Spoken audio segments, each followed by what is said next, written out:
I didn't realize the neighborhood cameras would capture everything.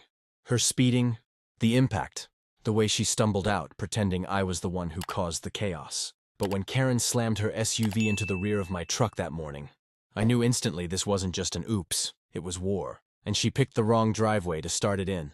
I was backing out slowly, carefully, because kids play on our street in the mornings. My reverse lights were on. My truck was barely moving. Yet Karen came flying around the corner at a speed that instantly told me she wasn't running late. She was running hot, angry at someone, something, and she decided to take it out on my bumper. The crash wasn't massive, but it was loud, enough to send a shock through the quiet cul-de-sac, enough for blinds to flip open, enough for neighbors to poke their heads out like prairie dogs sniffing drama. Before I even processed it, Karen was already out of her SUV, marching toward me like I'd personally insulted her entire family tree. "You slammed into me," she barked. I stepped out of my truck, calm, controlled, even though my hands were shaking. "Karen, I wasn't even moving." That was when she noticed the neighbors watching. Her attitude shifted instantly. She smoothed her hair, softened her voice, and stepped back like she was the victim in all this. I just hope you have insurance," she murmured, loudly enough for everyone to hear. Unbelievable. I walked to the back of my truck. My bumper was dented inward. Her SUV's front fender was smashed like a soda can. She had clearly hit me hard, and she knew it. But what she didn't know was that my house camera caught the whole thing in crystal clear 4K. And later, I would discover something even better. The neighborhood's 2 street cameras also recorded her driving recklessly before the impact. But at that moment, I didn't think about evidence. I thought about how many times Karen had gotten away with bullying people on this street, about how she bragged to neighbors that no one tells me what to do, about how she'd called the HOA on kids playing chalk, hopscotch on the sidewalk, and now she'd smashed my truck, acted innocent, and tried to flip the narrative in front of witnesses. Something in me snapped. Not anger, not revenge, resolve. If Karen wanted to play games, I'd show her I could play too, but my game would end in a way she'd never recover from. And eventually, it would involve an excavator. Karen must have thought she won the opening round, because the moment the neighbors drifted back inside, she switched from fake concern to pure venom. She crossed her arms, tilted her head, and smirked like she'd just caught me committing a felony in broad daylight. "You know," she said, "if you admit you reversed too fast, maybe we can settle this without getting insurance involved." I stared at her, stunned. "Karen, I was barely moving. You hit me." She rolled her eyes with the kind of arrogance only Karen could weaponize. "Everyone saw you backing out. You're not exactly careful." She tapped her ruined bumper. "But hey, if you want to go through insurance, that's fine. I'll just tell them what I saw." What she saw, right? For a moment I considered arguing, but something in her tone, calculated, rehearsed, told me she'd already planned her version of events. She had probably even practiced the lines in her mirror. So instead I calmly said, "Great, let's do that." Karen's smirk twitched. What? I reached into my pocket, pulled out my phone, and tapped the camera icon. Her eyes widened as I held it toward her. "My house cam caught the whole thing," I said. "And the street cams caught you turning the corner too fast." Her confidence disintegrated so quickly I almost felt bad. Almost. You can't, those cameras are," she stuttered like someone whose script had suddenly been taken away. I shrugged. "They're public, and my footage is private property. So unless you want the cops to take a look." I let the implication hang in the air. Karen didn't answer. She backed toward her SUV, mumbling something about needing to get to work. She climbed inside, slammed the door, and sped away, even though half her vehicle's front end was dragging like a busted shopping cart. But I wasn't done. I went inside, pulled up the footage, and saved it. Then I forwarded a copy to my insurance rep. By noon, I'd already received a message from them. "Footage received. You're clearly not at fault. We'll be pursuing liability on her end." Perfect. That afternoon, I walked outside to clear debris from my driveway. 2 neighbors approached me. They had seen everything, and both were eager to confirm Karen was in the wrong. Apparently, she'd hit a mailbox 2 months ago and blamed a teenager. And last year, she sideswiped Mr. Daniels' parked car and claimed his driveway jutted out too far. A pattern. A long one. But that wasn't even the biggest bombshell. As I was talking with the neighbors, a tow truck rolled down the street. Not for my truck. For Karen's SUV. She came storming outside, screaming at the driver, insisting the accident wasn't her fault. But the insurance investigation had already started, and her vehicle was officially undrivable. I realized something then.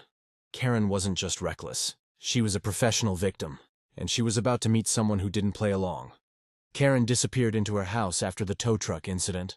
slamming the door so hard it rattled the windows across the street. For a moment, I thought the drama might settle. Maybe she'd calm down. Maybe she'd accept responsibility for once in her life. But of course, this was Karen, and Karen doesn't calm down. She reloads. That evening, my phone buzzed. A number I didn't recognize. Hello? A woman with a clipped, sharp voice introduced herself. This is Dina from the HOA compliance team. We received a complaint about your vehicle, obstructing the road and causing a hazardous situation. I blinked. My truck? The one parked in my own driveway? Yes, she replied, reading something off a screen. We were told your reversing caused a collision today, and that you've repeatedly been seen backing out recklessly. I didn't have to guess who filed it. I exhaled slowly, gripping the phone tighter. Did she also tell you the cameras recorded her hitting me? Dead silence. No, Dina admitted. But I'm required to follow up when a complaint is filed. Of course, Karen's go-to strategy. Cause a problem, play the victim, weaponize the HOA. Well, I said, you're welcome to review the footage. I can send it right now. Dina hesitated. Footage? Yes, I said. Crystal clear. Shows everything. Another long pause. Please send it to the HOA email, she said quietly. I'll review and update the file. When we hung up, I realized something important. Karen wasn't just trying to avoid blame now. She was trying to flip the narrative. Officially, so she could twist the investigation later. Her next move came fast. The following morning, I stepped outside to find Karen standing at the edge of her driveway, arms crossed, staring at me like she'd rehearsed this showdown in front of a mirror. So, she said, I hope you're ready for insurance to hear my side. I already told them how fast you were reversing. You mean the part where I wasn't moving? I asked. She ignored that. And the HOA? They're involved now too. They take safety seriously. I couldn't help but laugh. They also take video evidence seriously. Her smirk flickered. That was when I saw it. Parked behind her house, partially hidden by her fence, was her second vehicle, a newer compact car she almost never used. And suddenly a thought hit me. She still had transportation, meaning she could still escalate. And she would. And that was when the idea, a wild, outrageous idea, was born. Not out of anger. Out of absolute certainty that Karen would push until someone pushed back harder. Her car wasn't the only thing that could be moved. Or buried. The idea started as a joke in my head. One of those intrusive, cinematic thoughts you never actually planned to follow through on. But the more Karen pushed, the more it shifted from ridiculous thought to solid strategy. And trust me, Karen pushed hard. By the next morning, she'd escalated again. I walked outside to take out the trash and found a bright yellow paper taped to my mailbox. A violation notice. Improper vehicle positioning causing neighborhood risk. Unbelievable. The HOA hadn't even finished reviewing the footage. Yet Karen had already managed to file another complaint. I took the paper, crumpled it, and sighed. That's when my neighbor, old Mr. Daniels, walked over with his coffee mug and a grin. She got you too, huh? He said. Too? I raised an eyebrow. Oh yeah, he chuckled. Yesterday she tried to get the HOA to fine me because she said my porch light was aggressive. Aggressive. It's a porch light, not a guard dog. I laughed despite myself. But then he leaned closer. You know, he said quietly, it wouldn't hurt anyone if that woman took a break from driving. A long one. That stuck in my head. A break from driving. Burying her car wasn't just revenge. It was solving a community problem. But I still wasn't committed. Not yet. Then came the moment that sealed it. Around noon, I walked out to check my mail and saw Karen sitting in her compact car, parked at the end of her driveway, recording my house with her phone, recording my truck, recording me. I stepped closer. Karen, what are you doing? She rolled down her window just enough to speak. Collecting evidence, she said smugly. Insurance wants documentation. No, they don't, I replied. They already saw the footage. She shrugged. Well, I haven't. That was the moment I realized she wasn't trying to win. She was trying to bury me in paperwork, claims, and complaints until I broke. Until I snapped. Until I gave up. Except I wasn't the one who was going to get buried. She was. And not metaphorically. That night I made a call. Not to the police. Not to the HOA. To a guy named Finn I knew from a construction job years ago. A guy who still had access to heavy equipment. A guy who owed me a favor. Hey, I said when he answered. You still have that excavator rental connection? Sure do, he replied. You need one? Yeah, I said. Tomorrow morning. What for? I hesitated for a second. Then I spoke the words that shifted everything. I need to move a car. There was a long pause. Whose car? Let's just say, I said. It's a community service project. And unlike Karen, Finn didn't ask pointless follow-up questions. By sundown, the plan was in motion. The next morning, before the sun even thought about rising, I was already up, pacing my kitchen with a cup of coffee and a head full of adrenaline. The plan wasn't fully formed. Yet, it was more like a rough sketch drawn in frustration. But the pieces were lining up faster than I expected. At exactly 6:12 a.m., my phone buzzed. Finn, I'm outside. I peeked through the blinds. And there it was, an excavator on a trailer, hooked to Finn's truck. He stepped out, stretching like this was just another Tuesday job, while my heart pounded like I was about to commit a federal offense. Morning, he said casually. Morning, I muttered. You ready? He grinned. Depends. You sure you want to do this? I'm not doing anything illegal, I said quickly. Just moving a car that's causing problems. Finn raised an eyebrow but didn't push it. Where is it? I motioned toward the side of my house. Not yet. We wait until she leaves. She uses her compact to go to work. As if the universe wanted perfect comedic timing. Karen's front door swung open right then. She strutted out carrying her handbag and a reusable water bottle like she was starring in a morning routine commercial. She got into her compact car, backed out slowly, ironically careful now, and drove off toward the main road. The moment her car disappeared, Finn turned to me. So the car we're moving is... I nodded toward Karen's driveway. Her SUV, the one that had hit me. The one waiting for insurance inspection. The one she had sworn wasn't her fault. Finn stared at it, then stared at me. You're serious. She wants drama, I said. I'll give her a show. He whistled softly. You know this is going to cause a meltdown, right? Good, I replied. We backed the trailer into position. Finn unloaded the excavator, the engine rumbling like a sleeping giant waking up. I guided him toward the driveway, making sure no early bird neighbors were lurking. Finally, Finn looked at me through the open cab window. All right, last chance to back out. Instead, I pointed at Karen's SUV. Lift it. Finn lowered the bucket, slid the metal underneath the frame, and with a sound that made my chest tighten, he lifted the vehicle clean off the ground. The SUV dangled in the morning light like a giant toy. Suddenly, the whole thing felt real. We moved slowly, carefully, toward the empty lot at the end of the cul-de-sac, the one the HOA had been arguing about developing for years. A perfect spot, soft dirt, no traffic, no witnesses this early. When we reached it, Finn set the SUV down. You really want it buried? He asked. I looked at Karen's shiny, smug, insurance-wrecked SUV sitting helplessly in the dirt. Deep, I said. Very deep. Finn cracked his knuckles. Say no more. The excavator roared to life again, and the first scoop of dirt flew. The first scoop of dirt hit the ground with a wet thud, echoing across the empty lot like a warning shot. Finn worked the excavator with expert precision, carving a pit wide and deep, enough to swallow a full-sized SUV. Each pass of the bucket sliced through the soil, piling mounds of earth around the edges like rising walls. I stood guard, scanning the neighborhood for early risers. The sun was barely touching the rooftops. Perfect. Most people were still inside preparing for work, oblivious to what was happening at the end of their street. You know, Finn called from the cab. I've dug pools smaller than this. Make it deep, I said. If she wants to dig it back out, I want her working for it. That's dark, he said. It's justice. Within 20 minutes, the pit was ready. Finn lifted the SUV again, dirt spattering off the wheels, and swung it over the hole. For a moment, the vehicle hovered in the air like it was weighing its life choices. Then he lowered it. The SUV settled into the pit with a metallic groan, sinking slightly into the soft dirt at the bottom. Seeing it there, helpless, half swallowed, gave me an inexplicable satisfaction I didn't even try to hide. Finn climbed out of the excavator, wiping his hands on his jeans. There, he said. You want me to cover it? I nodded. Nice and neat. As the first wave of dirt cascaded down the sides of the SUV, a strange calm washed over me. This wasn't rage anymore. It wasn't revenge fueled by emotion.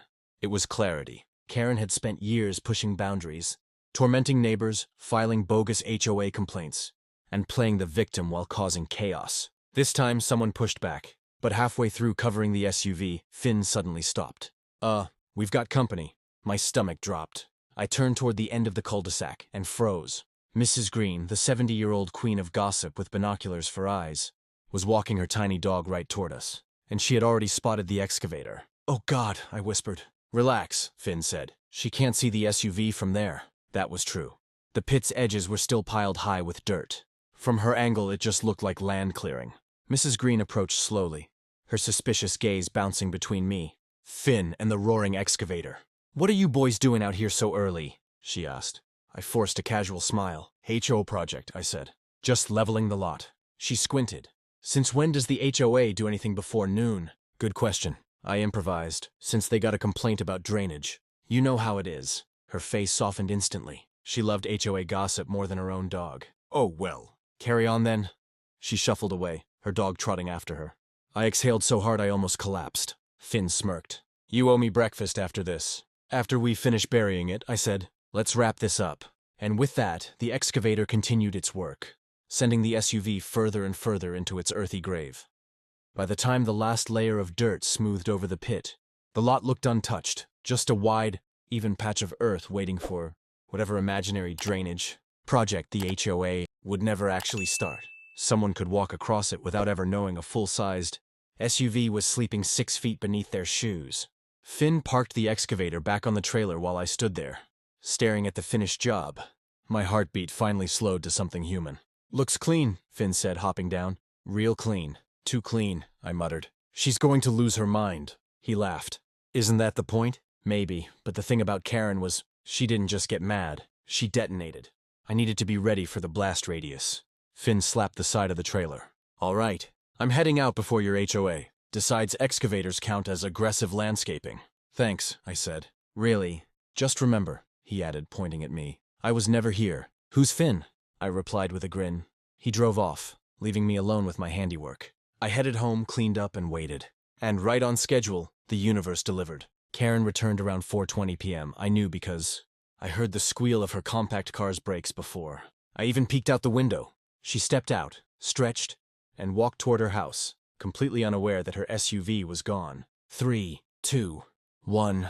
A scream ripped across the neighborhood so sharply, I almost dropped the mug in my hands. Where is my car? I stepped outside like any concerned citizen would.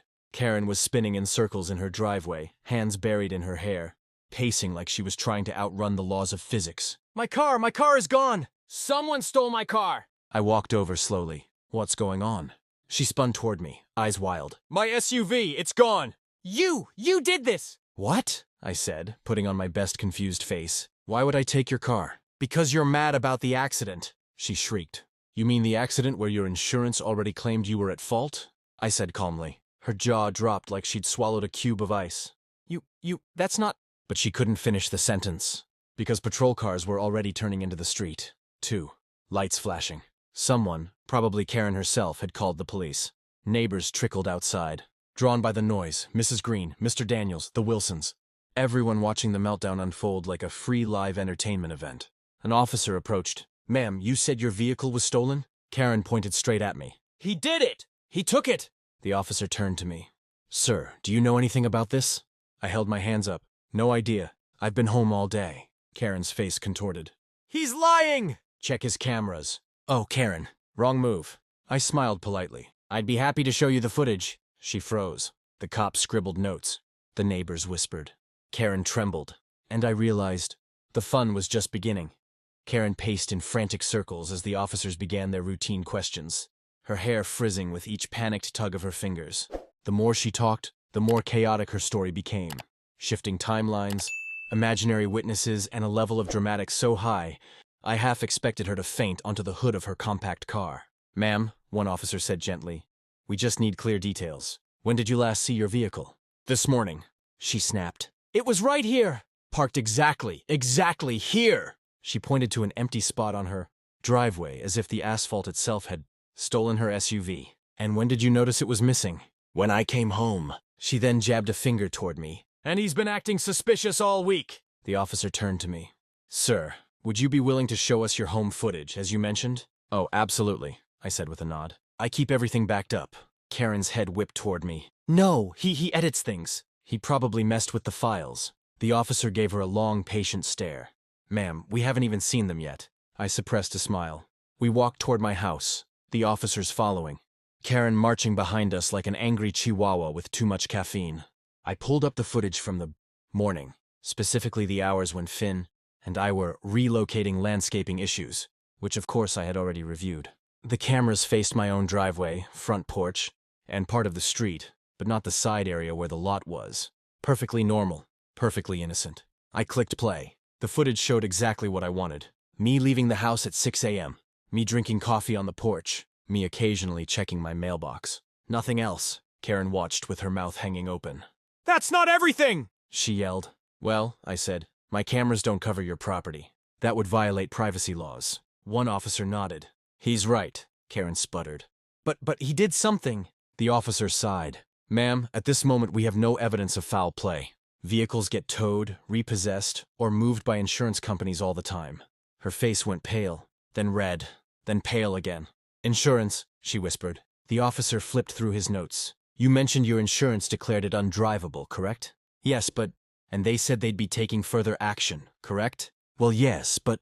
The officer snapped his notebook shut. Ma'am, it's very possible your vehicle was removed by order of the insurance provider. Karen looked like she'd been slapped. No, they would have called me! Not always, the officer said. Some contracts authorize immediate removal. Karen's eyes darted to me. She knew. I had orchestrated this, even if she couldn't prove it.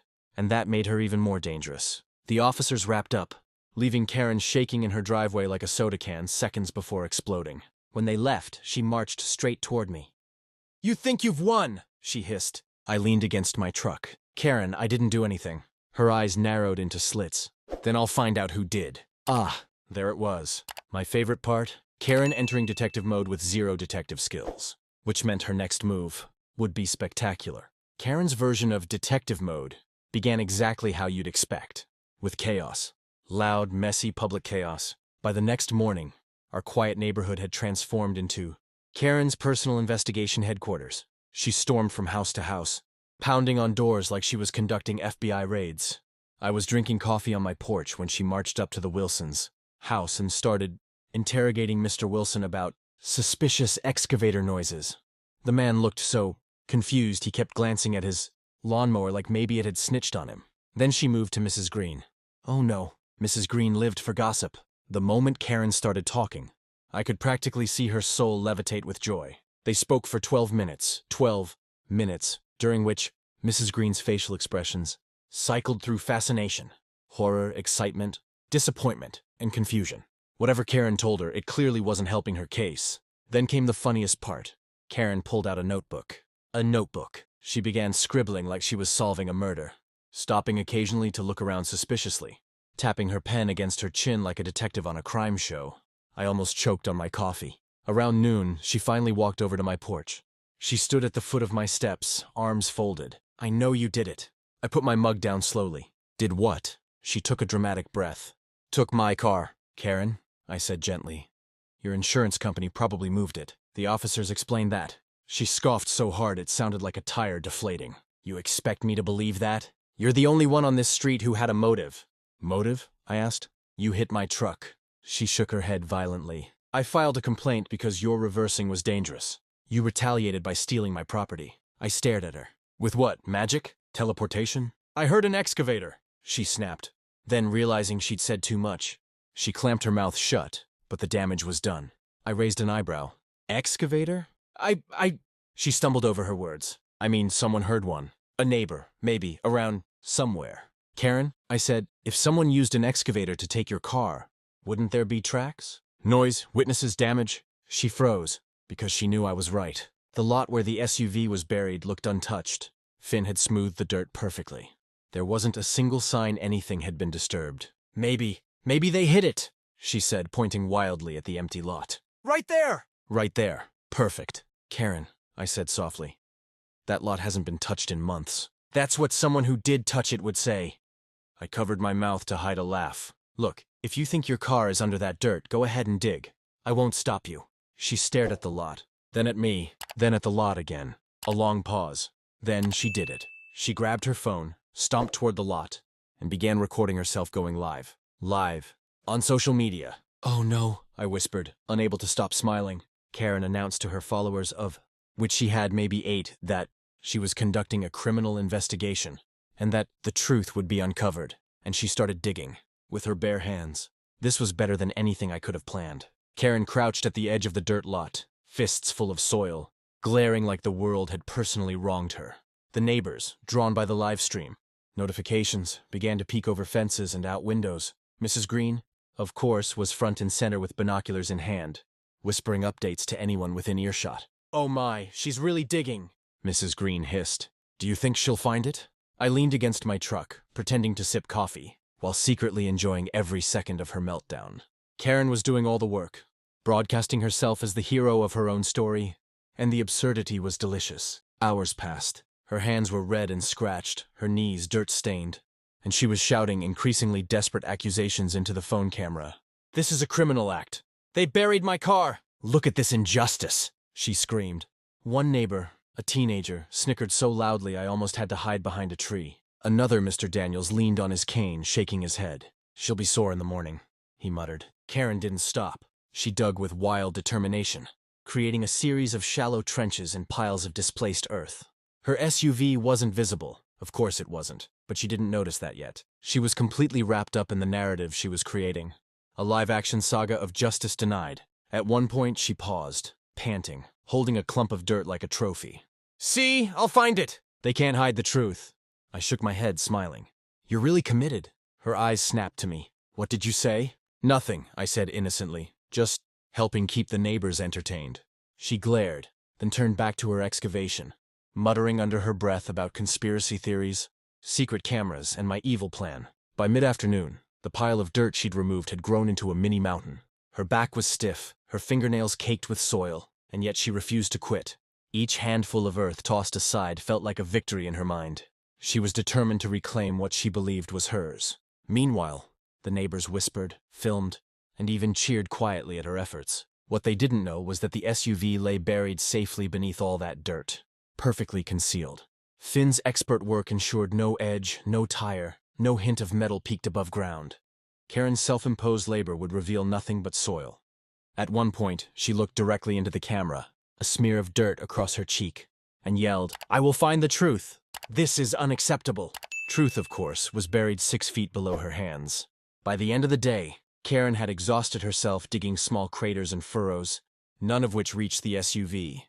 She finally slumped into the dirt, breathing heavily, glaring at the empty lot like it had personally insulted her. And that's when I realized her meltdown had become legendary. It wasn't just about her SUV anymore. It was about ego, pride, and the fact that the neighborhood would never let her live this down. From my porch, I leaned back with a grin. She had no idea that the fun had only just begun. Karen sat on the edge of the lot, knees covered in dirt, breathing heavily, and glaring at the ground as if it had personally humiliated her. Her live stream had attracted a few curious neighbors and a handful of online viewers who were apparently witnessing a real-life saga unfold in HD. I watched from my porch, pretending to sip coffee, enjoying every second of her unraveling. After a brief pause to catch her breath, she jumped up, waving her phone like a flag. "This is criminal! Someone needs to intervene. I demand answers." Her voice carried through the street. Dramatic, enough to make the neighbors hide their laughter behind hands and fence posts. Mrs. Green was beside herself, whispering, "Oh my, she's really fighting the good fight," to anyone within earshot. Meanwhile, Mr. Daniels shook his head. "She's going to injure herself if she keeps this up," he muttered. But I could see the twinkle of amusement in his eyes. Karen had clearly forgotten one critical thing. The SUV was gone. Completely gone. Finn had done a perfect job. No hint of tires, no metal edges, no suspicious debris. She was digging into dirt, believing she was uncovering a crime scene, while the real crime, the ridiculous chaos she caused, was safely hidden beneath 6 feet of soil. She started pacing now, muttering theories about neighbors, construction workers, and even the mailman. It wasn't Finn. It wasn't the HOA. It had to be. She gestured wildly at me. "Him!" I stepped onto the porch, leaning casually. "Him?" I asked. "Who's that?" Karen whirled around, her face a mixture of rage, disbelief, and exhaustion. "You know exactly who," she shouted. "You buried my SUV? Admit it!" I smiled and shook my head. "Karen, I have no idea what happened to your car. Maybe it's magically transported?" Her face went red. "Don't mock me." "Mock?" I asked innocently. "I'm simply amazed at your dedication. Most people would give up after, 2 minutes of digging? You've been at it for hours." Her jaw dropped. "Hours? I've been doing this for justice." "Yes, justice," I said, suppressing a laugh. "And it looks like you're very committed." Karen paused, dirt smearing her cheek, fists clenched, staring at the empty lot like it was some villain in a movie. Her live stream continued, capturing every moment, every dramatic outburst. Every neighbor in the cul-de-sac had now gathered, secretly filming and whispering commentary to each other, turning Karen's own performance into entertainment. By now, it was clear to me that the damage wasn't just physical, it was social. Karen's credibility, her ego, her image of authority over the neighborhood, all buried alongside, or rather above, her SUV. And I realized something. She had no idea this was only Act 1. Her meltdown had gone viral locally, and the stage was set for the next phase. By the next morning, Karen was back at the lot, determined to dig deeper, despite the dirt-stained knees and shredded gloves from yesterday's ordeal. The neighborhood had begun to gather like spectators at a gladiator arena, drawn by a mix of curiosity, disbelief, and, let's be honest, schadenfreude.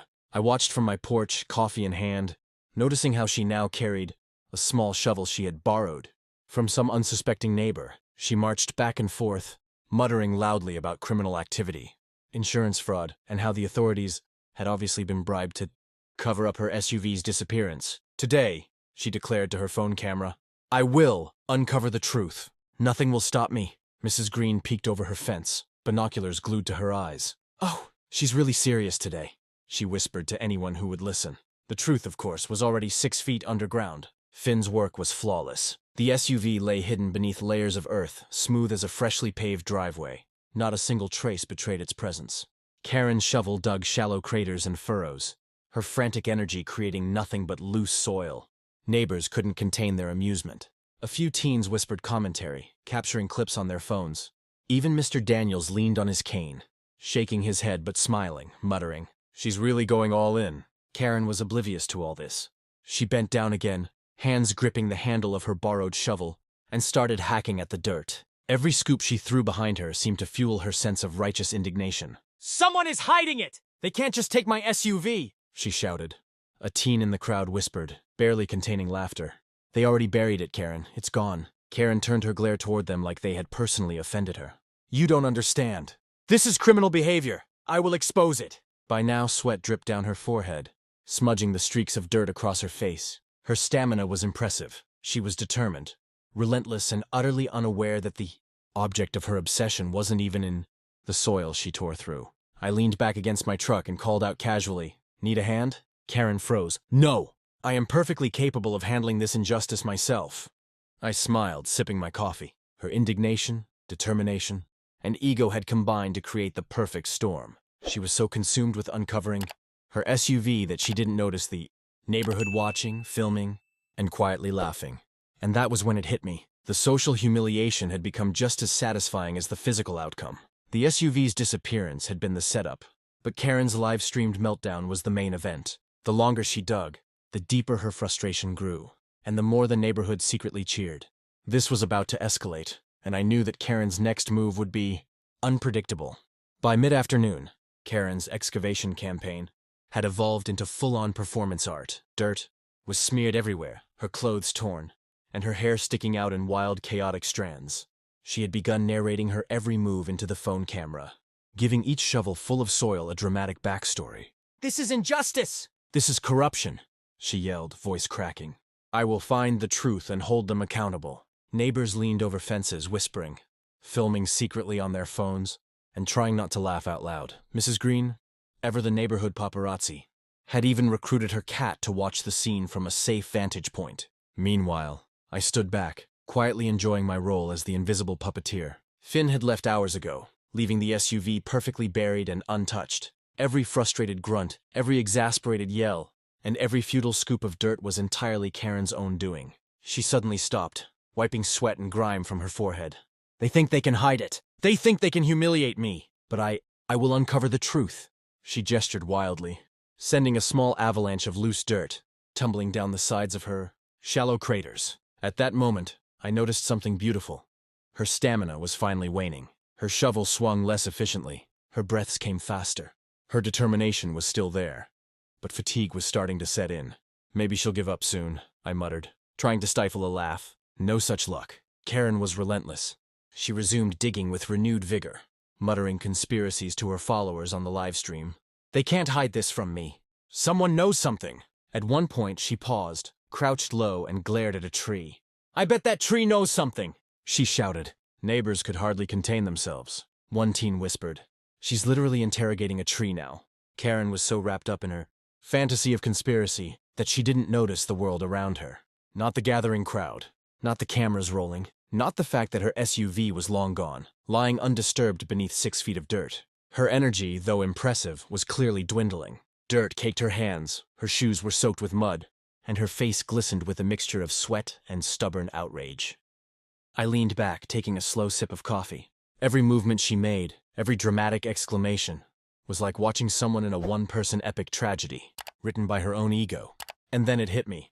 Karen had reached the tipping point. She was so consumed by her imaginary injustice that her next move, whatever it was, would be utterly catastrophic for her dignity. This wasn't just revenge anymore. It was performance art, and I was sitting front row. By late afternoon, Karen's energy had become erratic. She wasn't just digging anymore. She was darting around the lot, like a general surveying a battlefield, shouting accusations at imaginary accomplices. Every handful of soil thrown behind her was punctuated with a dramatic narrative. "This is evidence. They can't hide it from me." The neighbors had stopped hiding. Mrs. Green was now perched on a chair with binoculars, narrating commentary to anyone within earshot. "Look at her go! She's relentless, absolutely fearless," she whispered, clearly enjoying herself far too much.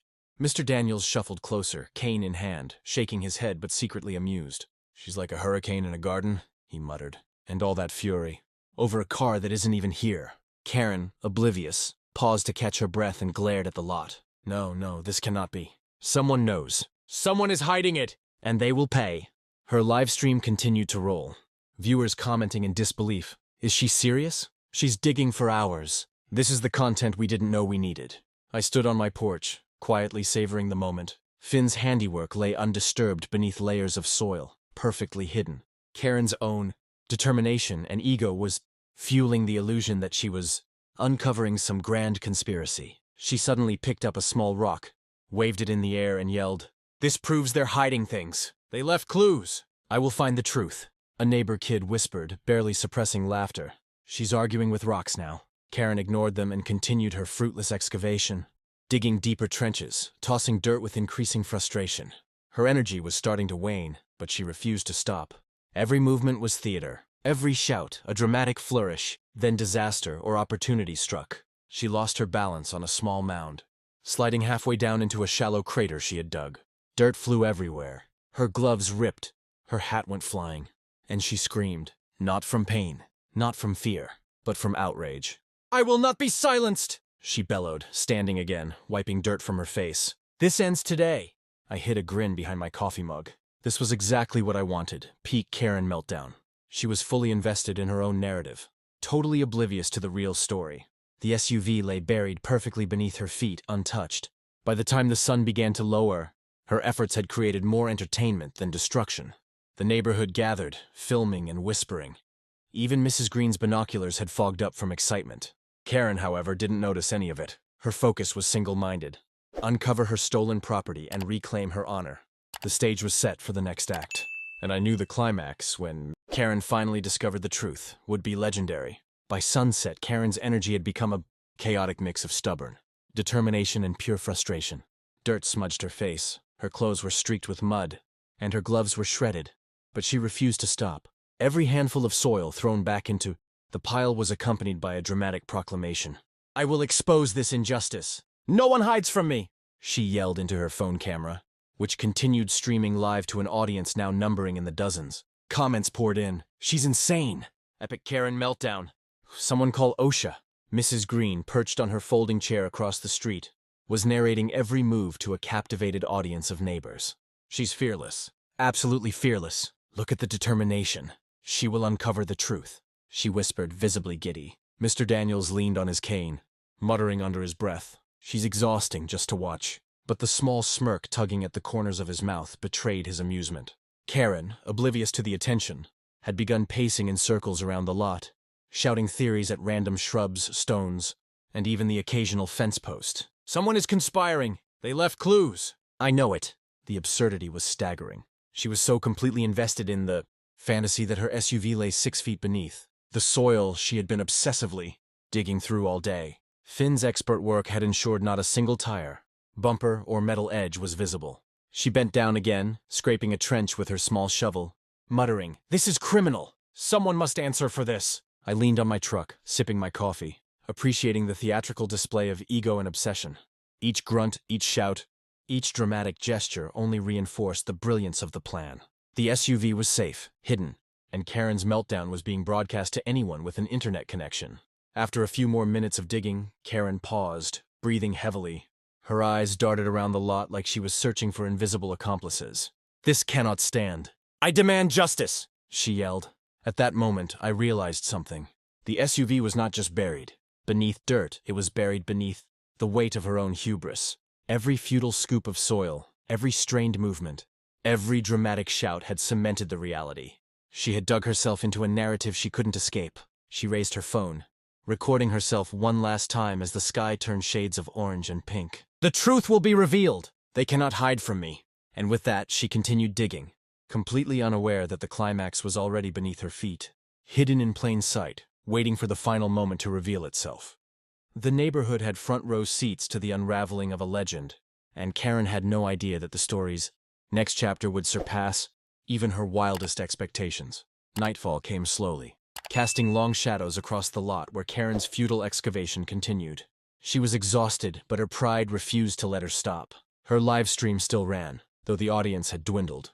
The most dedicated viewers stayed to witness the full spectacle of Karen's meltdown in real time. By now, dirt was caked in her hair, under her nails and streaked across her face. Her gloves had long since torn apart, leaving red, scratched hands as she continued to dig. Every movement was exaggerated, each grunt accompanied by dramatic commentary for her fans. "This is unacceptable," she yelled to the camera. "I will not be ignored. I will not be silenced." From my porch, I sipped my coffee, smiling. Finn's handiwork remained flawless. The SUV was perfectly hidden beneath the earth. Karen's entire afternoon of labor had achieved nothing but exhaustion, mud-streaked clothes, and endless entertainment for the neighbors. Mrs. Green had moved her chair closer, whispering to anyone who would listen, "She's unstoppable! Truly unstoppable!" Mr. Daniels leaned on his cane, shaking his head with a half-smile, muttering, "She's gone full hurricane." Karen's energy was erratic now. Her pacing had turned into small, frantic circles. She crouched low, scraped the dirt with her fingers, and raised her phone to her face again. "Someone left clues! They can't hide this!" The absurdity of the situation was almost cinematic. She was fully consumed by a phantom conspiracy, oblivious to reality. She kept narrating every motion, every shove of dirt, as if the live-streamed audience could magically reveal the truth. At one point, she stumbled into a shallow trench of her own making, dirt spilling across her arms and chest. She sat there for a moment, breathing heavily, then dramatically wiped her face and stood, shouting, "I will uncover it! I will not be denied!" The neighbors, still quietly watching, whispered and chuckled. Teenagers recorded clips, and Mrs. Green's commentary grew more intense. Karen was the star of a performance she didn't even know she was creating. And all the while, the SUV remained completely hidden. Finn had smoothed the dirt perfectly.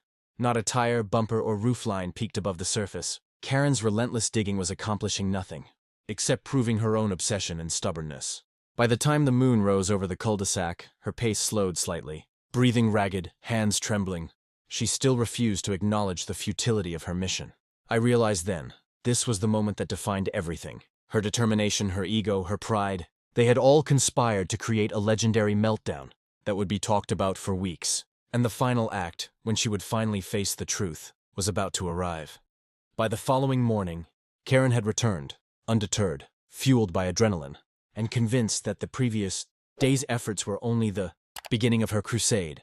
Dirt still clung to her clothes, and her hair was a chaotic halo of frustration and exhaustion. The neighborhood was waking up slowly, but word of Karen's investigation had already spread, and a few neighbors gathered at a safe distance to witness the continuation of her performance. She waved her phone again, narrating to her dwindling live audience, "I will find justice. They cannot hide from me. The SUV belongs to me, and I will uncover the truth." Mrs. Green appeared first, binoculars in hand. "She's really committed today," she whispered. "Absolutely fearless." Mr. Daniels shuffled forward, cane tapping the ground. "She's like a one-woman hurricane, and it's exhausting just to watch." Karen ignored everyone. Her obsession had reached a new level. She began pacing around the lot, gesturing wildly, examining every patch of dirt as though the SUV's location might magically reveal itself to her eyes. Every shovelful, every scrape of dirt was accompanied by increasingly frantic declarations. "This cannot stand. I demand answers. Someone is hiding it," she yelled. The truth, of course, remained buried 6 feet beneath her feet. Finn had ensured it would never be found until the moment I chose to reveal it. The dirt was smooth, unbroken, perfect, leaving her only with illusions of progress. Karen's frantic pacing began to take a toll. She tripped over a small mound she'd created, sprawling forward, hands buried in dirt. and shouted into her phone, "I will not be silenced! This is a crime!" The neighborhood whispered, filming, giggling, but mostly marveling at the absurdity of it all. Even Mrs. Green's cat appeared to observe the drama with judgmental eyes. Karen's exhaustion didn't slow her determination. She resumed digging, muttering conspiracies, accusations, and theories that grew more outlandish by the minute. Someone had hidden it, she said. Someone had plotted against her. Someone had conspired to humiliate her in front of the world. I stayed on my porch, savoring every moment. Her meltdown was reaching cinematic proportions. Sweat dripped from her brow, dirt smeared across her face, gloves shredded, voice raw from yelling. And she still had no clue that her precious SUV lay, completely untouched beneath the earth. She raised her shovel dramatically, preparing for another futile dig, and shouted to the empty lot, "I will uncover the truth." Her pride, ego, and determination had converged into a perfect storm. And I realized the final confrontation was only moments away, the moment when Karen would finally come face to face with reality, and her reaction would be legendary. I smiled, knowing the climax was inevitable. By mid-morning, Karen had reached a level of exhaustion that was almost visible. Dirt streaked her face, her clothes were soaked in mud, and her hands bore scratches from relentless digging. And yet her ego refused to let her stop. Every motion was fueled by sheer pride and obsession. Her live stream continued, her voice hoarse from yelling, "I will find the truth! No one can hide from me! This ends today." The viewers online were a mix of astonishment and amusement, some commenting with emojis, others giving her dramatic encouragement. The neighborhood had gathered more fully now. Even Mr. Daniels, leaning on his cane, had moved closer to watch. Mrs. Green had dragged out a chair and settled in with binoculars, narrating her commentary in hushed, theatrical tones. "She's unstoppable, absolutely relentless. I don't know how she's doing it." Karen's focus had narrowed. She wasn't even pacing anymore, she was hunched low, working small trenches, muttering conspiracies under her breath. Every handful of dirt she tossed was accompanied by accusations to invisible accomplices. "You think you can hide this from me? You will answer for this." From my porch, I could see how intense her obsession had become. Finn's work had ensured the SUV was perfectly buried. There were no edges, no tire marks, no metallic glints, nothing to betray its location. Every second of her effort was purely performative, her meltdown building like an unstoppable crescendo. At one point, Karen stopped, clutching her phone and pointing at the lot. "You think I can't see you?" she shouted into the camera. "I know someone is involved." "They cannot escape justice," the neighbors whispered quietly, barely containing their laughter. Even the teens filming from the street were shaking their heads in disbelief. She was so completely wrapped up in her own narrative that she didn't notice the mounting audience. She bent down again, scraping at the dirt, shouting dramatic pronouncements. "I will not be silenced! This is my property. They will pay." Her breathing was ragged now, her movements less precise, yet she refused to quit. Her energy had become a mixture of desperation and stubborn pride. I realized then that the moment of truth was close. Her frustration had reached a tipping point. One final shove of earth, one final dramatic declaration, and she would either break or escalate into a meltdown so monumental it would be remembered for months. Every scream, every scoop of dirt, every accusation brought her closer to the inevitable. The neighborhood watched in tense anticipation, knowing that history was being made.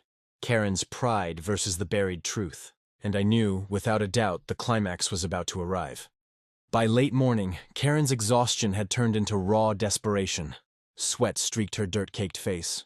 Her shredded gloves left her hands red and scratched, and her breathing came in ragged bursts. Yet she refused to stop. Her ego demanded closure, and her live-stream audience, small but devoted, watched every agonizing moment. "This is criminal! Someone has hidden my property. I will not be silenced!" she yelled, waving her phone like a flag of righteous indignation. The neighbors had returned in full force. Mrs. Green had perched herself on a ladder with binoculars, narrating in hushed excitement. "She's fearless, absolutely fearless. Look at her dedication." Mr. Daniels leaned on his cane, shaking his head with a wry smile, muttering, "She's going to collapse any second, and she doesn't even realize it." Karen was no longer pacing or digging aimlessly. She had adopted a rhythm, shovel down, hands in the dirt, eyes scanning every inch of the lot, muttering wild theories. "They can't hide from me. Someone left evidence. I know it." Meanwhile, I remained on my porch, silently enjoying the chaos. Finn's work had ensured that the SUV remained perfectly hidden beneath 6 feet of dirt. Not a hint of metal, no edges, no tire marks. Karen's efforts were completely futile. Every grunt, every dramatic gesture, Every wild accusation only reinforced the absurdity of the scene. At one point, she flung her shovel to the side, throwing her hands up in frustration. "This is impossible! They are mocking me! I will find justice!" Mrs. Green gasped audibly, whispering to nearby neighbors, "She's relentless. Truly relentless. I've never seen anything like this." Karen's determination began to clash with her exhaustion. Her movements became less precise, her shouts more desperate, and her posture slumped. Yet her pride wouldn't let her surrender. She crouched down again, hands clawing at the dirt, and suddenly paused, squinting. Something in the ground, or maybe her imagination, had caught her attention. She leaned closer, murmuring to herself, "Could it be? No, it can't be." Her fingers dug at a section of the lot, pulling up small clumps of soil. She froze, holding one in the air, squinting. Someone's hiding something," she whispered. The tension in the neighborhood was palpable. Every neighbor leaned forward, straining to see if the truth would finally reveal itself. And that's when I knew the climax was moments away. Karen's meltdown, her obsession, her pride, all of it had led to this single point. One final discovery, one revelation, and her world would either shatter or explode. The stage was set. The audience held its breath. Karen's hands trembled as she dug frantically, sweat dripping from her dirt-streaked face. Her live-stream viewers were growing, some commenting in disbelief, some cheering her on, unaware of the absurd reality beneath her fingers. The neighborhood had gathered like spectators at a theater, leaning over fences and rooftops, anticipating the inevitable moment of truth. "Someone is hiding it! I will uncover the truth," she yelled, each word punctuated by a scoop of soil. Her determination was legendary, her exhaustion apparent, but her ego unyielding. From my porch, I watched silently. Finn's careful work had ensured that her precious SUV lay perfectly buried, invisible beneath layers of dirt. Every futile scoop of soil, every dramatic shout, and every wild gesture only amplified the spectacle of her meltdown. Karen paused, squinting at a spot she imagined to be the vehicle's hiding place. She clawed at the soil, pulling handfuls and throwing them aside, muttering theories about conspiracies, invisible accomplices, and secret plots. "You think you can hide from me? You think I won't find you?" she screamed, her voice cracking. Mrs. Green leaned over her fence, whispering excitedly, "She's unstoppable. She's going to find it any second now," Mr. Daniels muttered, shaking his head. "She's a tornado in the garden." Karen's energy, though dwindling, had reached peak chaos. Her knees ached, her hands were raw, but she refused to quit. Each movement, each shout, and each dramatic flourish brought her closer to the breaking point. Then it happened. She leaned forward one last time, clawing at a section of dirt with every ounce of strength she had left. Her fingers brushed something solid, a metal edge. Her eyes widened. Her heart raced. She pulled again, and another inch of SUV roof appeared. The crowd gasped. Neighbors leaned closer. Mrs. Green nearly toppled from her chair. Karen's hands were trembling as the truth slowly emerged from beneath the earth. This can't be!" she screamed. Her voice was a mixture of rage, disbelief, and pure horror. The SUV, her precious SUV, was finally visible but now half buried, awkwardly sunken into the lot she had so fiercely attacked. She stumbled back, staring in disbelief. Her exhaustion, her obsession, her ego, all had led her here. The live stream captured every moment, every gasp, every scream. Karen's meltdown had reached legendary status. I stepped forward calmly, taking a sip of coffee. "Karen," I said softly, "I didn't touch it. Looks like someone, or maybe insurance, handled it for you." Her jaw dropped. The audience of neighbors laughed quietly. Her pride had been buried just as deep as the SUV. Karen realized the humiliation, and perhaps the lesson of obsession, rage, and ego. The neighborhood would never forget this day, and neither would she. The SUV sat half buried, the stage was set, and Karen, well, Karen had become the spectacle itself.